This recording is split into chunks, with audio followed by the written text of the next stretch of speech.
A'udzubillahiminasyaitonirrajim. Bismillahirrahmanirrahim. Assalamualaikum warahmatullahi wabarakatuh. Alhamdulillahirabbil alamin. Wassalatu wassalamu ala asrafil anbiya'i wal mursalin, ala habibina wa syafi'ina al-mustafa Muhammad sallallahu alaihi wasallam wa ala alihi at-tayyibin at-tahirin, amma ba'du. A'udzubillahi minasyaitonirrajim. Bismillahirrahmanirrahim. Ya ayyuhallazina amanu kutiba alaikumus syiyam kama kutiba alal ladzina min qablikum la'allakum tattaqun.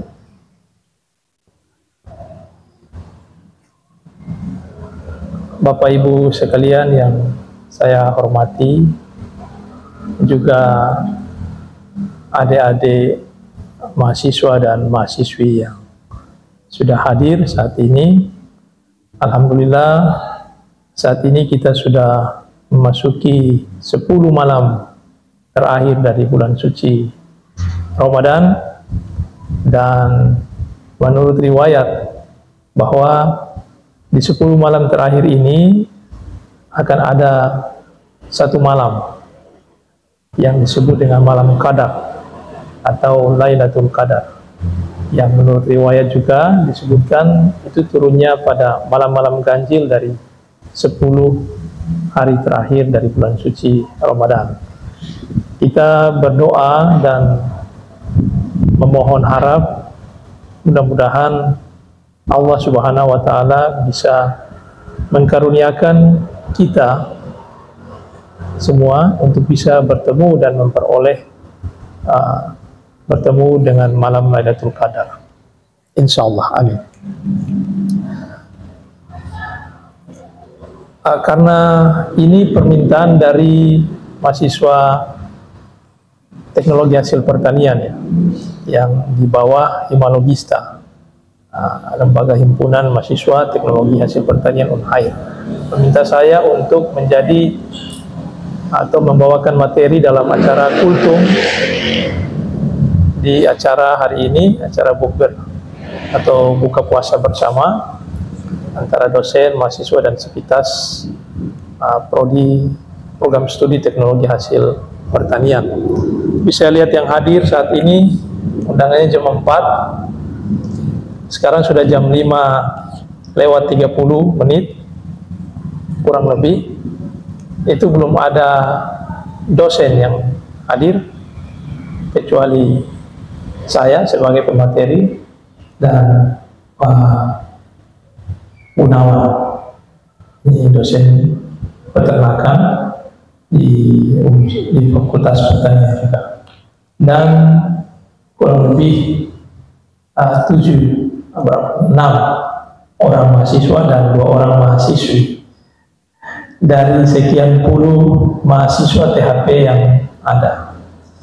Sebetulnya kalau pengurus himpunan yang mengundang itu hadir semua, ya mungkin akan lebih bagus. Saya sebetulnya ingin mengatakan bahwa acara-acara yang seperti ini itu intinya bukan pada makanan dan minuman, alias bukan pada konsumsinya, tapi inti daripada acara-acara seperti ini itu adalah saat-saat sekarang ini, di mana kita bisa berbagi hikmah Ramadan, sama-sama mengikuti inti daripada acara ini, dan kemudian bersilaturahmi, bukan pada hal konsumsi. Meskipun konsumsi itu satu item ya, itu ya sudah diatur sebagaimana sehingga waktunya itu datang tepat waktu, dan yang lain-lain itu bisa hadir untuk mengikuti di sini. Baik, tapi mudah-mudahan ini tidak mengurangi apa hikmatnya acara ini, dan kita berharap semoga waktu-waktu yang kita gunakan untuk berbagi pengetahuan, berbagi ilmu ini bisa memberikan nilai ibadah kepada kita semua yang hadir saat ini. Baik, karena ini diselenggarakan oleh mahasiswa THP, karena itu saya barangkali tidak akan membagikan atau berbicara tentang hal-hal yang pada lazimnya ya, sebuah kultum ada ayat, ada hadis yang kemudian dibahas secara syariat. Tetapi saya mencoba untuk mengkaitkan ini dengan bidang ilmu kita, teknologi hasil pertanian. Jadi bagaimana puasa itu kita coba melihat, kita tinjau dari disiplin ilmu yang kita geluti, ilmu dan teknologi pangan. Oke. Kalau kita lihat ayat tadi, ayat perintah tentang puasa yang terdapat pada Quran suci ayat surat Al-Baqarah ayat 183 tadi, kan artinya, hai orang-orang yang beriman, diwajibkan atas kamu berpuasa sebagaimana telah diwajibkan atas orang-orang sebelum kamu, agar kamu bertakwa. Jadi ada puasa sebagai kewajiban yang itu kalau kita jalani dengan baik sesuai dengan tuntunan, itu ujungnya adalah takwa. Ujungnya adalah takwa. Nah, kita kembali ke pengertian takwa. Tidak usah kita cari definisi yang level-level tinggi. Kita ambil definisi takwa yang paling sederhana. Nah, kita semua ini pasti melewati pendidikan sekolah dasar ya. Dulu kalau kita SD selalu ada soal itu. Kalau ujian agama, apa yang dimaksud dengan takwa? Nah, kita akan menjawab takwa adalah menjalankan perintah Allah Subhanahu wa taala dan meninggalkan larangan Allah Subhanahu wa taala. Jadi menjalankan perintah dan meninggalkan semua yang dilarang oleh Allah Subhanahu wa taala. Itu pengertian yang paling sederhana. Kemudian puasa. Ya, puasa juga punya banyak pengertian. Tapi kita lihat lagi pengertian puasa yang paling sederhana. Apa itu puasa? Kalau bertanya apa itu puasa? Nah, jawaban yang paling umum tentang puasa dan paling sederhana dalam level yang paling rendahnya adalah tidak makan, tidak minum, dan juga tidak berhubungan suami istri mulai dari terbit fajar sampai terbenamnya matahari. Nah, itu adalah pengertian puasa yang paling sederhana. Meskipun kalau kita rujuk ke pendapat daripada Imam Al-Ghazali, itu dia mengelompokkan puasa itu menjadi 3 tipe. Jadi puasa itu ada 3 tipe menurut Imam Al-Ghazali. Tipe yang pertama disebut dengan saumul umum, puasa umum atau puasanya orang awam. Nah, puasanya orang awam itu puasa yang tadi yang kamu sebutkan berdasarkan dari definisi. Jadi dia tidak makan, tidak minum, tidak berhubungan suami istri sejak terbit fajar sampai terbenamnya matahari. Nah, itu yang saya lakukan. Tapi ada puasa yang level lebih di atas lagi dari itu. Disebut oleh Imam Al-Ghazali dengan istilah saumul khusus. Nah, saumul khusus ini atau puasa khusus, puasa dari orang-orang khusus, itu bukan hanya sekedar menahan makan minum dan tidak berhubungan suami istri dari terbit fajar sampai terbenam matahari, tapi dia juga menjaga seluruh indera yang dia miliki. Mata, telinga, hidung, mulut, tangan, kaki. Nah, dia menjaga sampai ke tingkat indera. Jadi dia membatasi dirinya, matanya tidak digunakan untuk melihat hal-hal yang dilarang Tuhan atau yang kurang berguna. Begitu juga telinganya digunakan untuk mendengar hal-hal baik saja, tidak mendengar hal-hal yang kurang berguna. Apalagi itu gibah, apalagi itu fitnah, apalagi itu hoax. Tangannya juga digunakan untuk melakukan sesuatu yang jadi dia jaga semua indera-inderanya ya.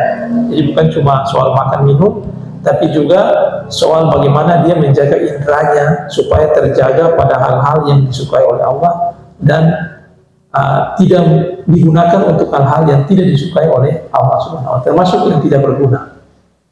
Kita kan pegang handphone ya, kita scroll tanpa sengaja kita lihat wanita yang terbuka auratnya. Ya itu, saya juga begitu. Ya karena ya dunia sekarang ya begitu ya. Kita mau tidak mau semua pekerjaan masuk ke sini. Jadi mau tidak mau sedikit kita buka, ngecek WA grup dosen, WA grup mahasiswa, WA grup angkatan, siapa tahu ada informasi penting. Tapi tanpa disengaja kita pindah ke Facebook, kita pindah ke Instagram, lalu kita scroll ketemu tayangan-tayangan yang misalnya ada orang-orang yang terbuka auratnya, gitu. Belum lagi kalau yang lebih vulgar lagi. Jadi kita tidak puasa mata, kita tidak puasa mulut, telinga dan lain sebagainya.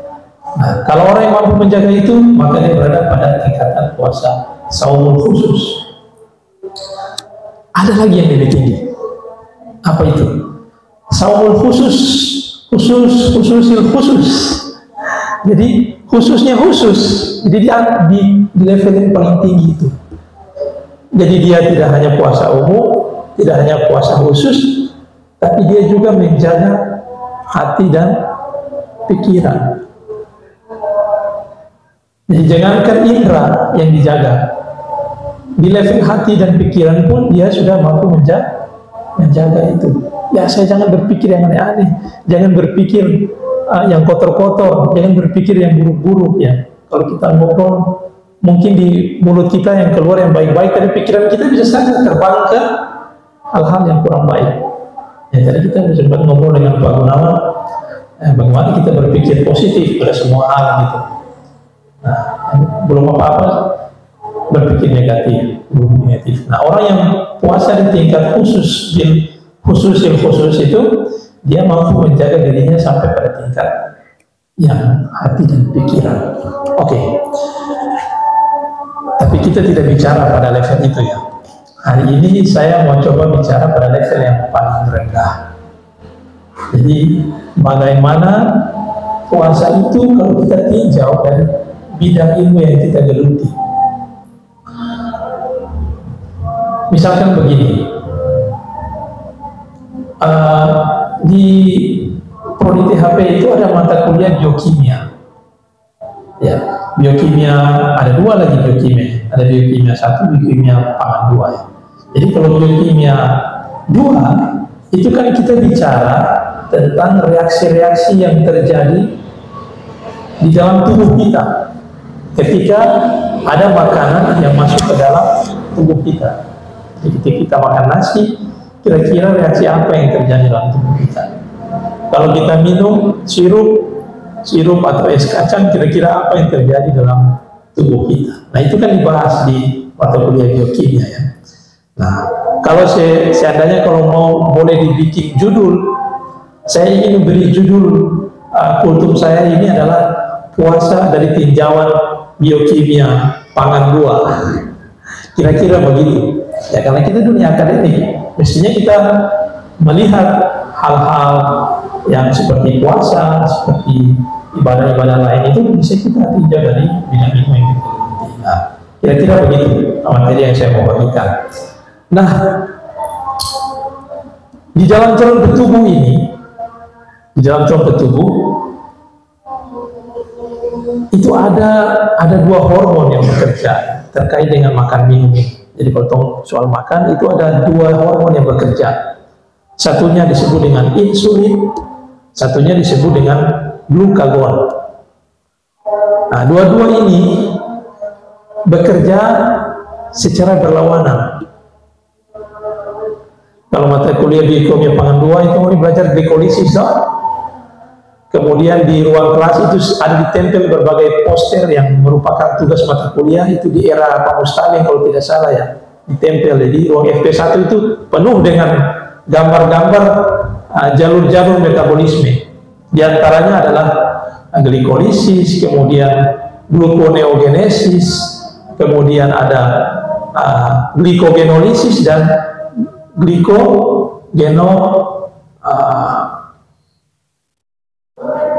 glikogenesis dan glikogenolysis. Nah, jadi kalau orang makan, ketika orang makan, saya itu makan nasi atau karbohidrat, ketika masuk di rumah menjadi glukosa, dicerna menjadi glukosa. Nanti glukosa itu akan masuk ke dalam sel, dibantu oleh insulin. Jadi kalau ada glukosa di dalam darah, itu akan dia mengirim sinyal sehingga pankreas itu akan menghasilkan insulin dan melepaskan insulin ke dalam darah. Lalu insulin itu akan digunakan oleh sel untuk membuka pintu sel supaya glukosa itu bisa masuk. Kalau glukosa sudah masuk ke dalam sel, akan dihasilkan energi dalam bentuk ATP. Itu orang bisa beraktivitas, punya energi itu dari hasil kerja insulin, dari glukosa yang dirubah di dalam sel itu. Tapi kalau puasa, apa yang terjadi? Kan termakan tuh. Kalau orang puasa, itu orang termakan. Apa yang terjadi? Dari mana glukosanya? Kan termakan. Dari mana energinya? Nah, kalau yang tadi, kalau kontra puasa, untuk makan, yang terjadi adalah disebut dengan glikolisis. Tapi kalau tuan puasa, kontra makan, maka energi glukosa itu diperoleh dari apa? Dari yang disebut dengan gluconeogenesis. Jadi menghasilkan glukosa dari sumber selain karbohidrat. Bisa dari asam laktat, bisa dari asam amino, protein, asam amino tertentu, bisa juga dari lemak yang tersimpan di dalam tubuh. Itu semua sebagai cadangan makanan. Jadi ketika orang berpuasa, maka energi yang orang peroleh itu umumnya itu dari reaksi gluconeogenesis. Orang lemak dibongkar, orang protein dibongkar. Karena otot ini kan terdiri dari lemak dan protein ya. Makanya coba sekali-sekali ukur orang berat badan sebelum puasa atau di dalam bulan puasa atau sesudah puasa. Kira-kira naik atau turun? Kalau saya turun, meskipun cuma 1 kilo. Itu artinya apa? Berarti ada sesuatu dari tubuh saya yang dibongkar untuk menjadi energi. Itu saya punya lemak dan saya punya protein otot dibongkar. Nah, hormon apa yang bekerja di situ? Bukan insulin, tapi glukagon. Jadi ada 2 hormon terkait makan minum, ada banyak, tapi 2 ini yang sering diperdebatkan. Artinya mereka bekerja secara berlawanan. Yang satu itu insulin untuk menghasilkan energi melalui glikolisis. Kalau glukagon itu menghasilkan energi bukan dari glikolisis, tapi dari gluconeogenesis. Nanti ini belajar di kimia 2, atau yang semester atas akan pernah lalui itu. Tapi mungkin orang belum pernah untuk mengkaitkan itu dengan puasa. Nah, itu kira-kira yang terjadi. Itu satu. Yang berikut, orang bisa lihat ada hadis Nabi atau sunnah Nabi. Jadi Nabi itu diriwayatkan atau beliau mensunahkan kalau berbuka itu harus disegerakan. Kalau sahur harus diakhirkan. Betul tidak? Betul. Nah, ini sudah sering dengar, ini hadis ini. Nah, riwayat bahwa Nabi itu begitu dia. Kalau berbuka dia menyegerakan segera, kalau sahur dia mengakhirkan. Orang menganjurkan atau Rasulullah juga menganjurkan begitu. Ketika berbuka selain menyegerakan, dia juga disunahkan untuk berbuka dengan yang manis-manis. Yang manis-manis. Nah, disebut oleh Rasulullah itu kurma segar. Bisa 1, bisa 3, bisa 5. Nah, itu angka-angka ganjil. Nah, itu tentu pasti ada hikmahnya ya. Nah, tinggal dicari lagi. Tapi saya tidak mau bicara sampai ke yang ganjil-ganjil itu. Saya mau lihat dari aspek manisnya saja dulu. Aspek waktunya yang disegerakan dan aspek manisnya. Kenapa harus manis? Kenapa harus disegerakan? Coba, kalau orang puasa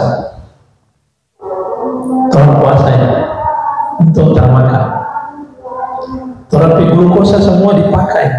Kan sumber energi itu kan glukosa ya. Glukosa itu gula. Salah satu gula sederhana.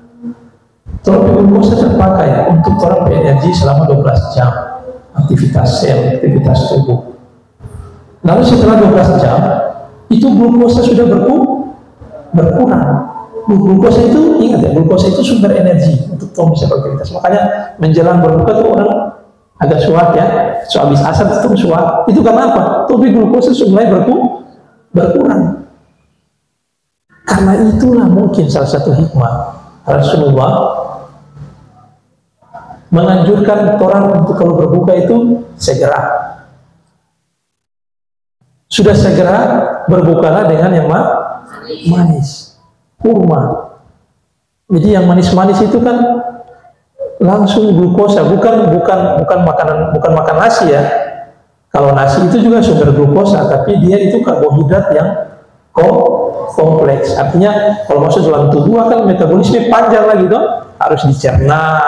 Tapi kalau orang yang makan itu dalam bentuk kurma, mungkin glukosanya, karbohidratnya itu lebih sederhana, sehingga akan lebih cepat menjadi glukosa, diserap oleh aliran darah, kemudian diserap oleh sel dan dirubah menjadi energi. Sehingga yang 12 jam tadi tong sesuai.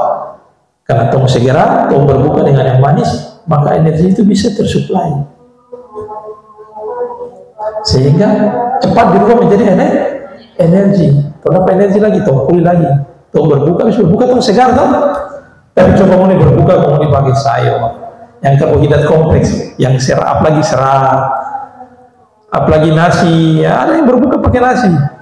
Di Ternate jarang ya, 1-2 orang mungkin di rumah. Tapi kalau di masjid itu jarang. Tapi kalau di Makassar, kebetulan saya satunya di Makassar, itu kalau dulu berbuka begini, iftar, itu bukan cuma kue dan minuman, juga ada 1 box isinya nasi, makanan berat, dan itu dimakan bukan setelah maghrib, dimakan saat berbuka. Jadi begitu buka pakai kue, atau makan nasi. Jadi jeda antara berbuka dengan sholat maghrib itu kalau di Makassar itu agak berjarak. Kalau sini kan tong baru dirujuk, 1-2 potong, teh baru 2-3 teguk, orang sana suruh masjid aja. Kalau di sana terada lama, karena orang memperhitungkan makan besar. Nah, sementara Rasulullah menganjurkan kita untuk jangan dulu yang makan besar, tapi makan dengan yang segera makan dan itu dengan yang manis-manis seperti kurma dan sebagainya. Itu mungkin hikmah pertama terkait dengan berbuka yang disegerakan dan berbuka dengan yang manis. Sekarang kita lihat yang sahur. Kalau berbuka itu kita diminta untuk segera dong. Kalau sahur orang disunahkan untuk mengakhiri.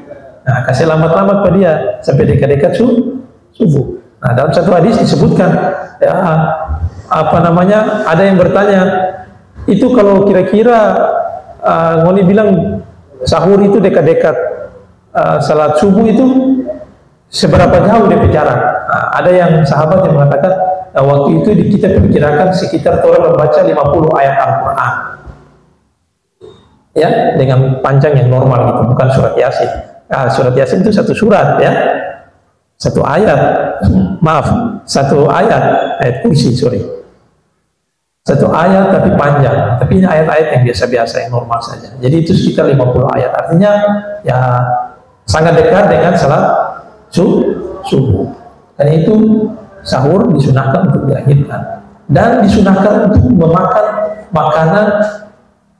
makanan besar ya.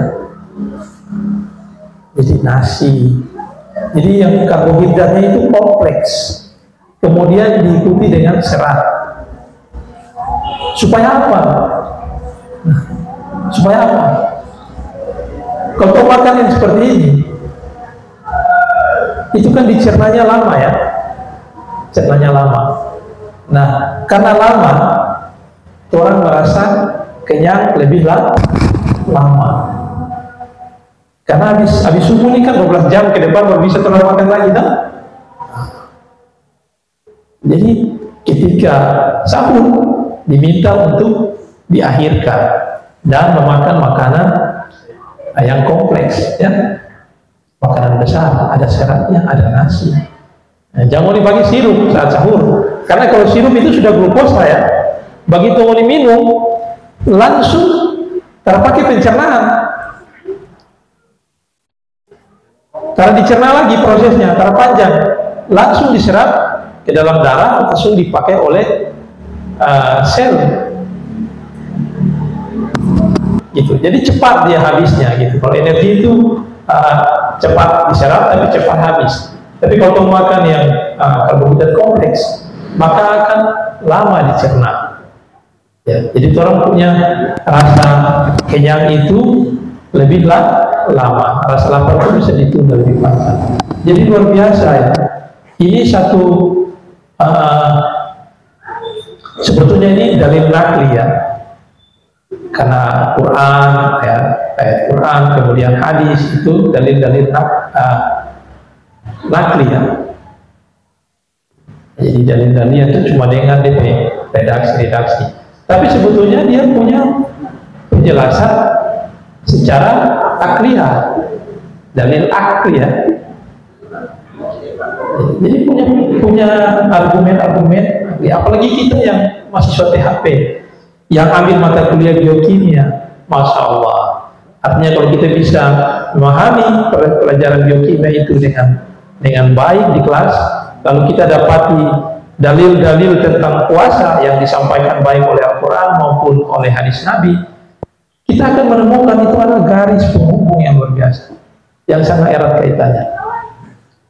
Nah, ini sebetulnya permintaan dari Pak Hamidin supaya saya menyampaikan untuk ya, dihubungkan dengan mata kuliah kimia dan biokimia. Tadi beliau WA ke saya. Nah, jadi secara mendadak akhirnya saya juga menyampaikan mengikuti permintaan Pak Hamidin. Nah, jadi kira-kira itu hikmah yang bisa kita ambil dari sunnah Nabi yang mensunahkan kita untuk berbuka dengan segera dan manis-manis, dan kalau sahur itu diakhiri dan menggunakan makanan yang berat atau kompleks gitu. Karena itu dua hal ini, baik berbuka maupun sahur, disebut oleh Nabi itu mengandung keberkahan ya. Kalau kita lakukan dan kita laksanakan dengan cara-cara sesuai dengan tuntunan, kita bersyukur kita bisa kuliah di THP. Nanti mungkin ada yang bisa lanjut S2, ada lanjut sampai ke S3. Insya Allah ada di antara mahasiswa THP yang sampai ke sana. Nah, itu akan menyibak. Jadi kalau kuliah itu hanya sekedar cari gelar, itu kuliah. Kalau puasa tadi dia tingkatan yang paling rendah ya, seumur umum dia, bukan seumur khusus. Tapi kalau kita kuliah, kemudian hasil perkuliahan itu bisa mendekatkan kita kepada Allah Subhanahu Wa Taala. Nah, itu kalau ibarat puasa tadi kita bukan puasa umum, tapi puasa khusus, bahkan khususnya khusus gitu, seumur khusus. Jadi level yang paling tinggi dalam puasa. Nah, mudah-mudahan kita bisa melihat ini sehingga kita bisa menangkap hikmah-hikmah, minimal hikmah-hikmah yang kecil-kecil seperti tadi. Belum lagi hikmah-hikmah yang secara spiritual yang level tinggi ya, itu pasti ada karena hikmah itu dia bertingkat-tingkat. Baik, ini sekarang pukul 16. Masih ada berapa menit lagi ya? Oke, kalau masih ada beberapa menit lagi ke depan, masih lama. Saya masih ingin berbagi lagi kalau begitu. Saya masih punya bahan untuk berbagi. Masih terkait dengan makanan. Masya Allah, alhamdulillah. Sekarang kita lihat puasa. Ini di pekan yang lalu saya juga memberikan diminta untuk kasih kultur. Lalu Pak Gufran juga diminta kasih kultur. Ya, dua-dua bicara tentang makan, kaitan puasa dengan makan. Puasa itu, tadi secara sederhana definisinya ya, kita menahan makan dan minum. Artinya secara tidak langsung syariat ini mengajarkan kita supaya membatasi aktivitas makan dan minum kita. Membatasi itu bukan mengurangi, tapi melatih kita untuk dalam aktivitas makan minum itu secara sederhana, konsumsi itu secara sederhana, tidak berlebih-lebihan. Sebagaimana yang disebutkan oleh surat Al-A'raf ayat 31 itu ya, wa kulu washrabu wa la tusrifu innahu la yuhibbul musrifin. Jadi makan dan minumlah dan jangan berlebih-lebihan, karena sesungguhnya dia Tuhan, innahu itu dia Tuhan tidak menyukai orang yang berlebihan. Nah sekarang kalau lihat puasa membatasi orang makan, padahal makan dan minum ini itu adalah sesuatu yang halal, ya, bukan sesuatu yang haram. Makan dan minum itu sesuatu yang halal, tapi itu di bulan-bulan yang lain.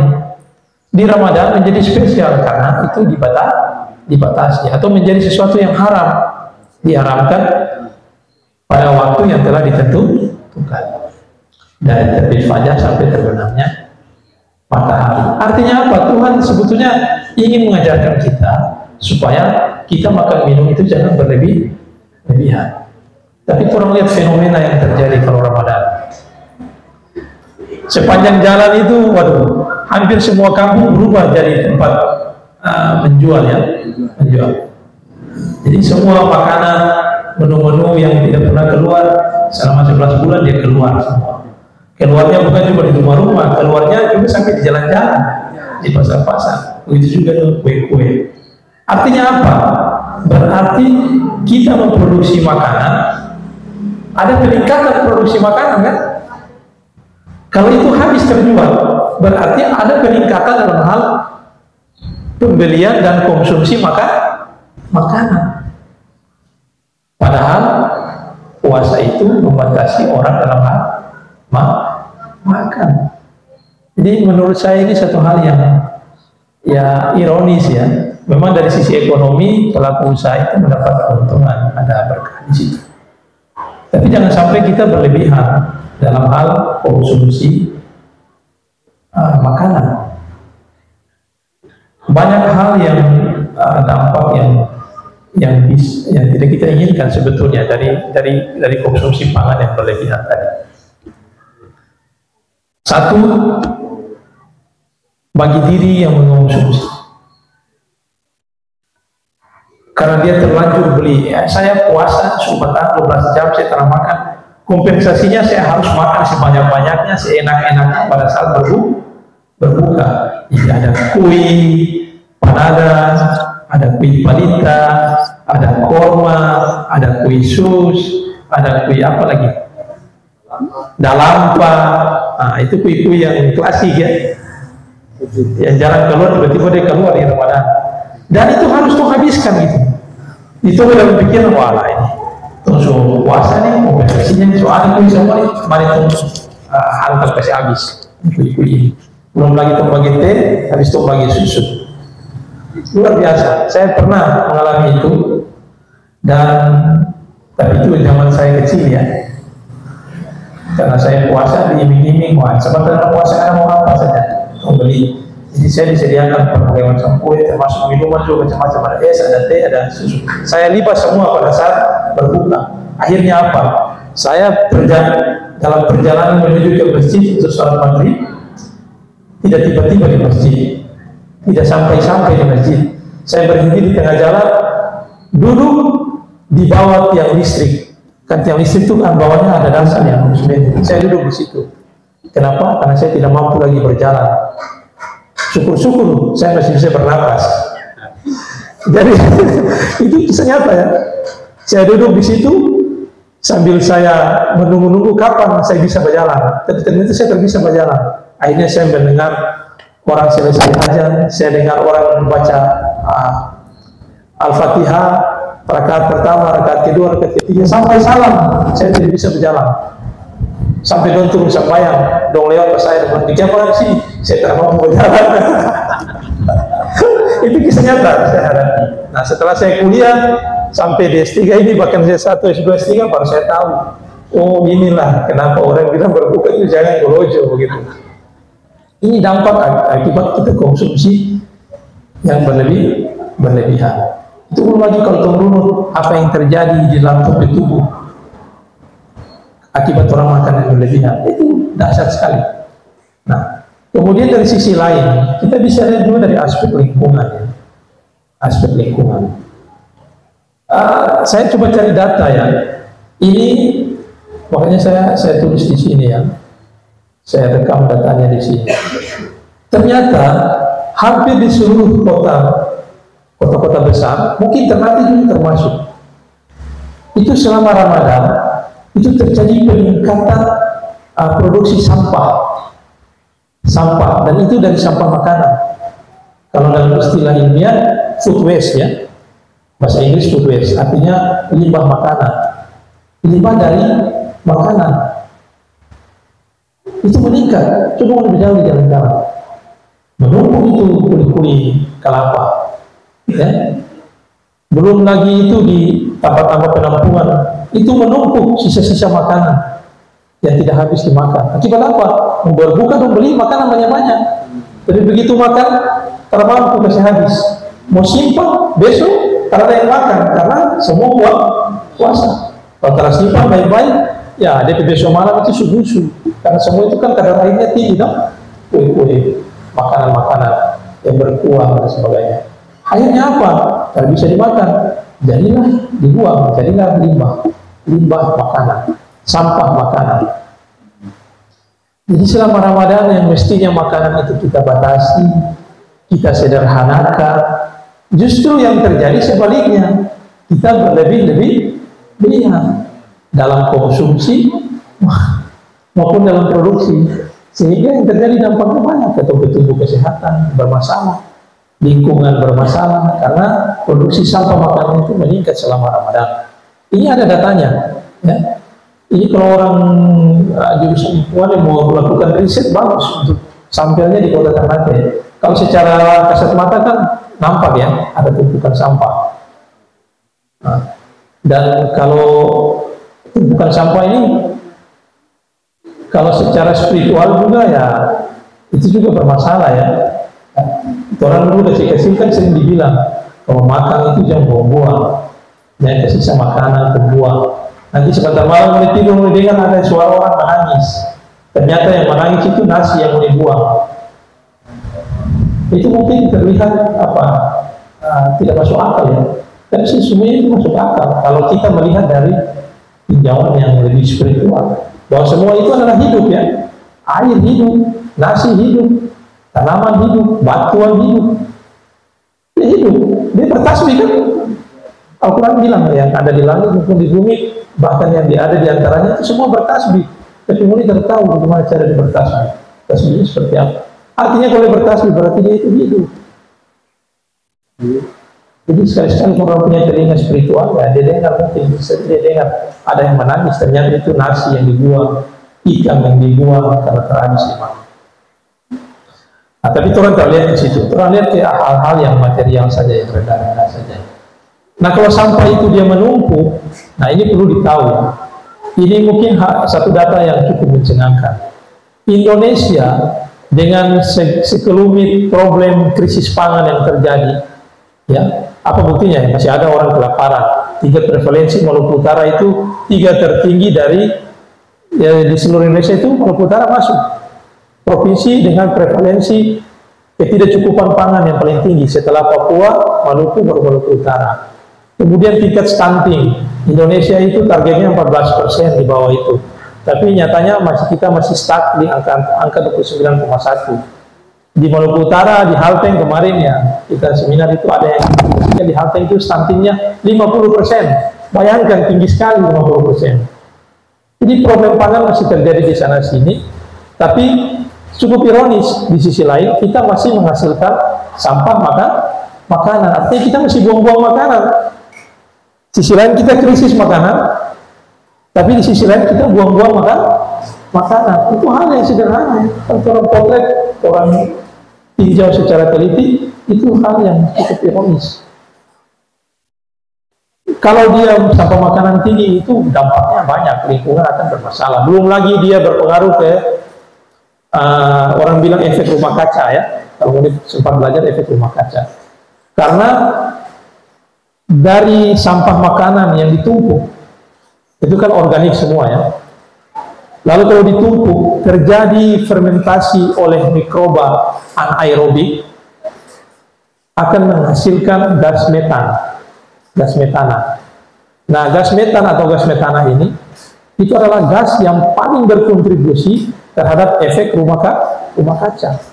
Jadi kalau efek rumah kaca itu ya, kemarin ada calon gubernur ya yang bilang ya bagaimana cara dengan efek rumah kaca. Nanti saya akan sarankan agar rumah-rumah dan gedung-gedung itu mengurangi penggunaan kaca. Itu satu yang lucu sekali ya. Masa seorang pemimpin cuma efek rumah kaca ya sudah, tapi mudah-mudahan dia perlu kuliah lagi, mungkin di air atau apa. Jadi karena gas metan ini berkontribusi terhadap efek rumah kaca, nanti lapisan ozon itu akan menipis. Bisa jadi dia bolong. Kalau dia menipis atau dia bolong, apa yang terjadi? Matahari itu begitu dia menyinari sinar matahari langsung tembus ke bumi. Apa yang terjadi? Terjadi peningkatan suhu. Es yang ada di daerah kutub itu akan mencair. Permukaan laut akan naik. Terjadi perubahan iklim yang sulit untuk diprediksi. Akhirnya muncul berbagai macam fenomena-fenomena yang tidak kita inginkan. Itu dampak. Dimulai dari apa? Dimulai dari soal makan. Makanan saja. Makan lebih bermasalah bagi tubuh. Buang makanan lebih bermasalah terhadap lingkungan. Jadi orang berusaha, kalau puasa itu artinya pengertian paling sederhana tadi yang di awal tadi Kongso sampaikan, pengertian puasa paling sederhana adalah menahan makan dan minum dan tidak berkondisi dari terbit fajar sampai terbenamnya matahari. Tujuan daripada puasa adalah takwa. Pengertian takwa yang paling sederhana adalah melaksanakan perintah Tuhan dan meninggalkan larangan Tuhan. Ya. Tuhan memerintahkan kita untuk menjaga kesehatan. Tuhan memerintahkan kita untuk menjaga lingkungan supaya jangan rusak. Dia melarang orang untuk merusak diri. Dia melarang orang untuk merusak lingkungan. Dia melarang orang untuk makan dan konsumsi yang berlebih-lebihan. Nah, melalui puasa semestinya kita bisa membatasi itu. Takwa yang paling sederhana. Jangan makan lebih, jangan memproduksi sampah makanan yang berlebih. Itu masih banyak larangan dan perintah yang Tuhan yang mestinya kita laksanakan untuk bisa kita berjalan menuju sampai pada di ujung sana ada takwa. Bagaimana kita mau berpuasa untuk menuju takwa, sementara dalam puasa kita melakukan hal-hal yang tidak disukai oleh Tuhan. Padahal tujuan puasa adalah takwa. Takwa itu paling sederhana, meninggalkan apa yang dia tidak sukai dan melaksanakan apa yang dia perintah dan dia sukai. Tuhan sukai. Oke, saya kira ini beberapa hikmah-hikmah puasa. Ya, mungkin belum jadi kesepakatan umum, tapi minimal ini adalah refleksi diri saya sesuai dengan bidang ilmu yang saya geluti, yang pernah saya pelajari. Saya coba kaitkan dengan puasa. Nah, ini ada beberapa poin yang bisa saya sampaikan. Mungkin ini kalau kita tempatkan dalam level-level puasa, mungkin dia baru berada pada level saumul umum ya, level yang paling rendah. Kita baru berbicara tentang hikmah-hikmah puasa dalam level yang paling rendah. Masih soal makan, belum soal-soal spiritual yang lebih tinggi. khusus, apalagi khususnya khusus. Ya. Mudah-mudahan apa yang saya sampaikan ini bisa bermanfaat, dan kepada Pak Hamidin saya mohon izin karena beliau ini memang seorang dai, sementara saya bukan seorang dai. Nah, ini sudah terbiasa kalau di mimbar-mimbar seperti ini Pak Hamidin sudah, itu memang sudah biasa beliau. Baik, mudah-mudahan ini bisa bermanfaat bagi kita semua, dan di 10 malam terakhir ini mari kita kejar Lailatul Qadar. Mudah-mudahan dengan ikhtiar kita, kemudian dengan rahmat Allah Subhanahu wa taala, kita dikaruniakan untuk bisa bertemu dengan Lailatul Qadar insyaallah. Amin. Wabillahi taufiq wal hidayah. Wassalamualaikum warahmatullahi wabarakatuh.